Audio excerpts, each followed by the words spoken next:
ఇదైతే previous shot continuation అనమాట. So, మేము 3:00 లాగిన్ చేసిన తర్వాత 6 వరకు వర్క్ చేశాము.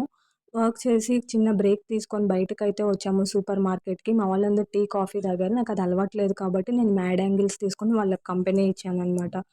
తర్వాత ఎళ్లి మళ్ళీ లాగిన్ చేసి 9:30 వరకైతే వర్క్ చేశాము. 9:30కి డిన్నర్ బ్రేక్‌కైతే వచ్చాము. ఇక్కడ ఈ హోటల్ పేరు తమిళ్‌లో ఉంది. సో, నాకు చెప్పడం రాలేదు. లోపలికెళ్ళి కూర్చొని ఒక అరగంట సేపు బడ్జెట్ సమావేశాలు జరిపి మొత్తానికి ఆర్డర్ అయితే ఇచ్చాము ఆల్ఫాహామ్ ఒకటి. అది తిన్న తర్వాత లాస్ట్‌లో ఇక్కడ ఒక స్వీట్ బీడ అని ఉంటది. మనకైతే స్వీట్ పాన్ అంటాము. తమలపాకులో వేసిస్తారు. బట్ ఇక్కడ స్వీట్ బీడ ఇట్లా ఉంటదనమాట 10 రూపీస్‌ది. నాకు చాలా ఇష్టం బావుంటుంది. డిన్నర్ అయ్యే టైంకి 10:30 అయిపోయింది. ఆఫీస్‌కొచ్చి మళ్ళీ లాగిన్ చేయాలనమాట 1 వరకు. 1:00 లాగౌట్ అయితే అయిపోయింది గైస్. ఇప్పుడు మెయిన్ టాస్క్ ఏంటంటే నా క్యాబ్ ఎక్కడుందో ఎళ్లి వెతుక్కోవాలనమాట. సో, మొత్తానికి క్యాబ్ అయితే వెతుక్కొని వచ్చి కూర్చున్నాను. 1:30కి ట్రాఫిక్‌ని దాటుకొని రూమ్‌కైతే వెళ్ళిపోయాను. అంతే ఇంక వీడియో.